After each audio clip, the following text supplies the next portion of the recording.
Among the three BRICS nation, India, China, Russia, कौन सा country lead करेगा future में? In this video we are going to compare this country on various parameter. For example let's start with demography. अगर इन तीनों country के demography की बात करें तो रशिया और चाइना की डेमोग्राफी बहुत ही खराब दिखाई पड़ रही है. रशिया तो अपने डेमोग्राफिक डिक्लाइन से इतना परेशान है कि मिनिस्ट्री ऑफ सेक्स को वो इंट्रोड्यूस करना चाहता है ताकि रशिया में पॉपुलेशन बूस्ट हो सके. चाइना की भी हालत बहुत खराब है. चाइना की एक पॉलिसी थी, वन चाइल्ड पॉलिसी, जिसके वजह से चाइना की डेमोग्राफी बहुत ही ज्यादा डिक्लाइन हुई.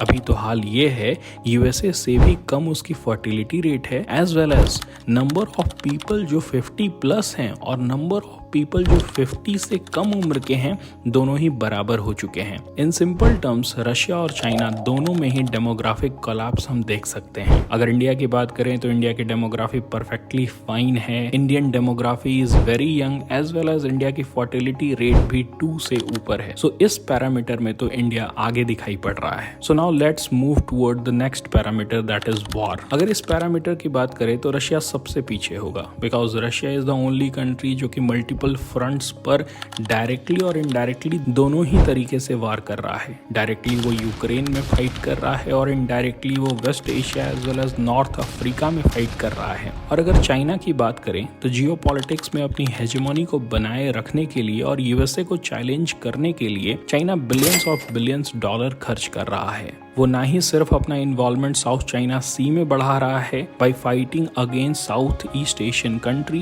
एज वेल एज वो ईस्ट एशिया में भी फाइट करना चाह रहा है अगेंस्ट जापान और ताइवान और South Korea. So we can say that इस पैरामीटर में भी जितना रशिया और चाइना बिजी है उतना इंडिया बिजी नहीं है. इंडिया का वार पाकिस्तान और चाइना के साथ पहले हो चुका है. पाकिस्तान की अभी इतनी हिम्मत है नहीं कि वो इंडिया से फाइट करेगा, और चाइना के साथ जो हमारी दिक्कतें थी वो इस ब्रिक्स सम्मेलन के बाद फिर काफी हद तक सॉल्व हो चुकी हैं. सो इस पैरामीटर में भी इंडिया आगे दिखाई पड़ रहा है. Lastly I want to talk about internal conflict. कोई भी ऐसा देश नहीं होता है जिसमें इंटरनल कॉन्फ्लिक्ट नहीं होता है. फॉर एग्जाम्पल अगर चाइना की बात करें तो उइघुर प्रांत जो चाइना का है वो अलग होना चाहता है. वहां पर डिफरेंट रिलीजियस ग्रुप रहते हैं जो कि चाहते हैं कि वो चाइना से अलग हो जाएं. अगर रशिया की बात करें तो टाइम टू टाइम कुछ ऐसे आवाजें उठती हैं जो कि पुतिन के खिलाफ होती हैं. इंडिया में भी जम्मू एंड कश्मीर को लेकर और नॉर्थ ईस्टर्न स्टेट्स को लेकर बहुत बार आवाजें उठती हैं. लेकिन इस पैरामीटर में वही कंट्री जीत पाएगा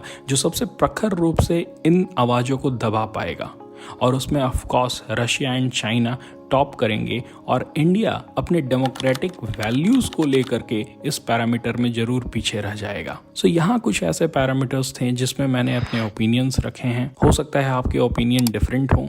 please write down those opinion in the comment section. Thank you.